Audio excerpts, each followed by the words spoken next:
जय भीम, जय भारत, जय संविधान में अम्बेडकर नेशन से गौतम रत्ना।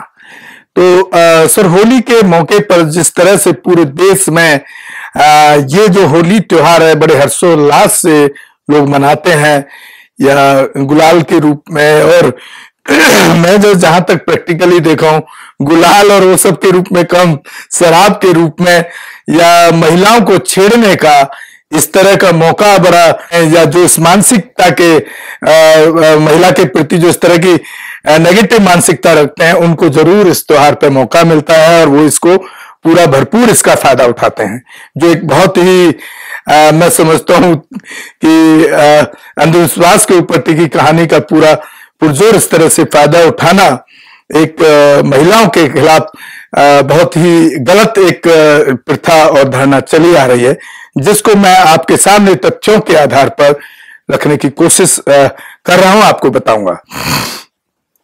तो होली की कहानी ब्रह्म वैवर्त पुराण के अनुसार, ब्रह्मखंड पेज 27, मनु धरती पे पहला आदमी और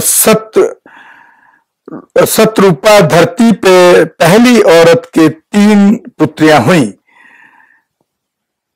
आकुति, देवहूति और प्रसूति। प्रसूति का विवाह दक्ष के साथ हुआ। दक्ष के वीर्य और प्रसूति के गर्भ से 60 कन्याओं का जन्म हुआ।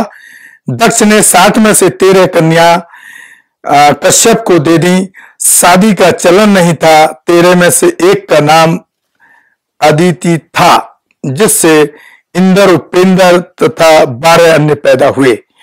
13 में से एक अदिति व कश्यप से 3 संतानें हुई। हिरण्यकश्यप और हिरण्याक्ष नामक पुत्र और सिंह का पुत्री हिरण्याक्ष को और संतान नहीं थी। हिरण्याक्ष युवावस्था में 12, जैसा कि कहानियां 12 को विष्णु का अवतार बताया गया है, के हाथों मारा गया। हिरण्यकश्यप का एक पुत्र था प्रहलाद, जो मारा गया था। हिरण्याकश्यप प्रहलाद का बाप नहीं था, अर्थात जो कहानियां सुनाई गई या सुनाई जा रही हैं सब गलत हैं। न तो होलिका जैसा कुछ थी, न ही प्रहलाद को मारने की कोई साजिश। जो मारा गया वो भी प्रहलाद का बाप नहीं था, या फिर जो देवी देवता आदि बनाए गए सब कोरी बकवास के अलावा कुछ नहीं है, क्योंकि हर देवी देवता के साथ एक पुराण जुड़ा हुआ है और आज लगभग सभी पुराण गायब कर दिए गए हैं ताकि सच को कोई जान ना सके।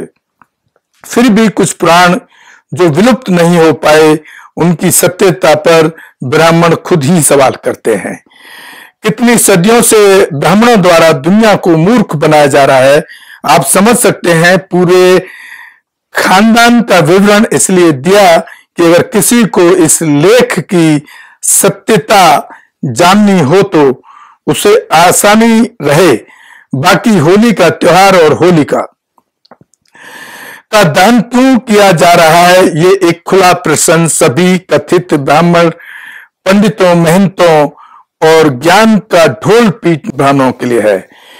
होली रंगों का त्योहार इतना विवत्स क्यों? बहुत सी गलियों में होलिका के नाम पर स्त्रियों का सम्मान जलाया जाएगा। लोग सिर्फ उतना ही जानते हैं जितना उनको बताया गया। होलिका नाम की कोई भी स्त्री नहीं थी, पर औरतों के मन में वहम डालना जरूरी है। अगर पुरुषवादी ब्राह्मणवाद हिंदुत्ववाद के खिलाफ कोई खड़ी हो तो उसका अंजाम क्या किया जाएगा? तो आज भी दहेज के लिए प्रेम संबंध स्वीकार न किए जाने पर या प्रेम करते पकड़े जाने पर और भी कई मामलों में स्त्री को जलाया जाता है। नदी, नालों और मल तक को स्त्री बनाकर पूजने वाले ही स्त्री को जलाने में सबसे आगे रहते हैं। खैर, स्त्री के अपमान की इस कुप्रथा का अवरोध जारी है। जैसा कि आप देख रहे हैं, अब काफी जो बहुजन समाज से जुड़े हुए लोग हैं, खास तौर से वो जो पढ़ रहे हैं और जिस पर अध्ययन कर रहे हैं, वो सब लोगों ने होली मनाना छोड़ दिया है। अब सभी स्त्रियों के विवेक पर है, क्या वो स्त्री होकर स्त्री को अपमानित करने वाली इस कुप्रथा के समर्थन में खड़ी होंगी या विरोध करेंगी। तो मैं एक यहाँ पर एक जितेंद्र कुमार की कविता की चंद पंक्तियां आपको सुना रहा हूं। कितने हिंसक, कितने क्रूर, कितने नृशंस हैं वो लोग जो एक स्त्री को जिंदा जलाते हैं और उसकी हत्या का त्योहार मनाते हैं और कहते हैं, यंत्र नारस्तु पूज्यारांत्र तत्र रमन्ते देवता। हमें इससे उस सभ्यता, उस संस्कृति पर गर्व है जहां स्त्री को जिंदा जलाना पर्व है। लोक कथाओं के अनुसार हिंदू धर्म टुडे हिरण्यकश्यप नाम का एक राजा, जो कई राक्षसों और असुरों की तरह अमर होने की तीव्र इच्छा रखता था, इस इच्छा को पूरा करने के लिए उन्होंने आवश्यक तप या तपस्या की, जब तक कि उन्हें ब्रह्मा द्वारा वरदान नहीं दिया गया। चूंकि देवताओं ने शायद ही कभी अमरता प्रदान की थी, इसलिए उन्होंने वरदान पाने के लिए अपने छल और धूर्तता का इस्तेमाल किया कि उन्हें लगा कि वह उन्हें अमर बना देगा। वरदान ने हिरण्यकश्यप को 5 विशेष शक्तियां दी थी। उसे न तो किसी मनुष्य द्वारा मारा जा सकता था और न ही किसी जानवर द्वारा, ना तो घर के अंदर और ना ही घर के बाहर, ना दिन में और ना ही रात में, ना अस्त्र प्रक्षेप्स हथियार और न ही किसी शास्त्र और हाथ में हथियार द्वारा, न जमीन पर, ना पानी में, ना हवा में। जैसे ही यह इच्छा पूरी हुई, हिरण्यकश्यप को अजय महसूस किया, जिससे वह अभिमानी हो गया और हिरण्यकश्यप ने आदेश दिया कि केवल उसे ही एक देवता के रूप में पूजा जाए, जो उसे पूजा जाए, उसे दंडित किया और जो उसके आदेशों को स्वीकार नहीं करता है उसे मार डाला जाए। उसका पुत्र प्रहलाद अपने पिता से असहमत था और उसने अपने पिता को देवता के रूप में पूजा करने से इनकार कर दिया। उन्होंने भगवान विष्णु पर विश्वास करना और उनकी पूजा करना जारी रखा। इससे हिरण्यकश्यप बहुत क्रोधित हुआ और उसने प्रहलाद को मारने के लिए कई प्रयास किए। प्रहलाद के जीवन पर एक विशेष प्रयास के दौरान राजा हिरण्यकश्यप ने अपनी बहन होलिका को मदद के लिए बुलाया। होलिका के पास एक विशेष लवादा था जो उसे आग से न होने वाले नुकसान से बचाता था। हिरण्यकश्यप ने लड़के को अपनी गोद में बिठाकर प्रहलाद के साथ अलाप पर बैठने को कहा। हालांकि जैसे ही आग लगी, वस्त्र होलिका से उड़ गया और प्रहलाद को ढक दिया। होलिका जलकर मर गई, प्रहलाद स्वस्थ निकला। तो आप कहीं ना कहीं आप अगर हम इनके धर्मों को भी अगर हम मान लें, इनकी मान्यताओं को भी मान लें, तो कहीं ना कहीं एक महिला और एक लड़की का यहाँ पर एक शोषण होता हुआ तथ्यों के साथ दिखता है। तो ये बहुत अफसोस की बात है कि फिर भी हम होली को एक त्योहार के रूप में, फेस्टिवल के रूप में हमेशा मनाते रहे हैं और मना रहे हैं आज भी। मैं समझता हूं ऐसे अंधविश्वास से बाहर निकलना चाहिए। और मैं तो यहां तक क्योंकि मैं तर्कशील हूं और साइंटिफिकल और साइंस में विश्वास रखता हूं कि मुझे जहां तक मैं समझता हूं, जैसे कि भारत के देश के जो हिंदू हैं वो कहते हैं पूरा देश का रचयिता ही ब्रह्मा है।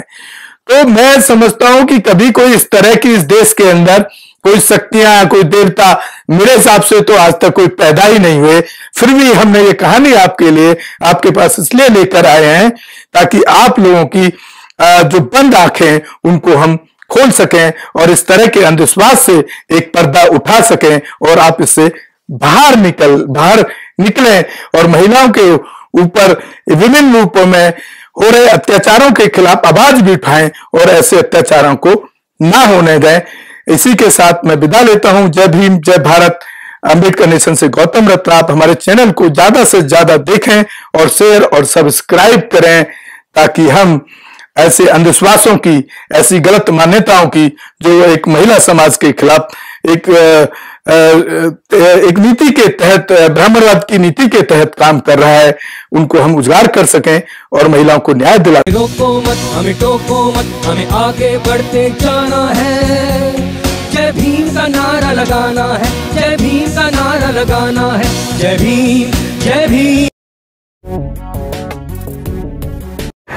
मैं गौतम रत्ना आपका बहुजन फिल्म प्रोडक्शन में स्वागत करता हूं और आप हमारे प्रोडक्शन हाउस के अंदर अपना कैरियर बना सकते हैं as a film director, as a producer and actor and actress and editor and cinematographer also. अगर आपको फिल्म से रिलेटेड कुछ भी प्रोजेक्ट आपको बनवाना है तो हमारे पास में पूरा सेटअप है, जिसमें फिल्म कैमरा है, शूटिंग लाइट्स है और एडिटिंग है। सारा A to Z एक ही जगह पर आपको हमारे यहाँ पर मिल जाएगा। तो दोस्तों, आप हमें कांटेक्ट कर सकते हैं हमारे नंबर्स पर 9810085714 और 8510005714। हमारे वेबसाइट पे विजिट कर सकते हैं www.filmserviceindia.com और हमें मेल भी कर सकते हैं gautamfilmsproduction@gmail.com पर। धन्यवाद। बुद्धं शरणं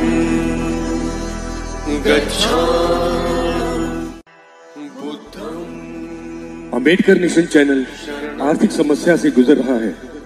अगर आप बहुजन समाज में बाबा साहेब अम्बेडकर और तथागत बुद्ध की विचारधारा को अधिक से अधिक लोगों तक पहुंचाना चाहते हैं तो हमें आर्थिक सहयोग प्रदान करें, ताकि हम अपने चैनल के माध्यम से देश विदेश में समता, बंधुता, एकता और संवैधानिक अधिकारों को ज्यादा से ज्यादा लोगों तक पहुंचा सकें। आप अपनी सहायता राशि नीचे लिखे खाते में जमा करा सकते हैं। खाता धारक गौतम रत्न, खाता संख्या 3169576865 IFSC कोड SBIN 0060336, बैंक भारतीय स्टेट बैंक। आप हमारे बैंक खाते का विवरण स्क्रीन पर भी देख सकते हैं।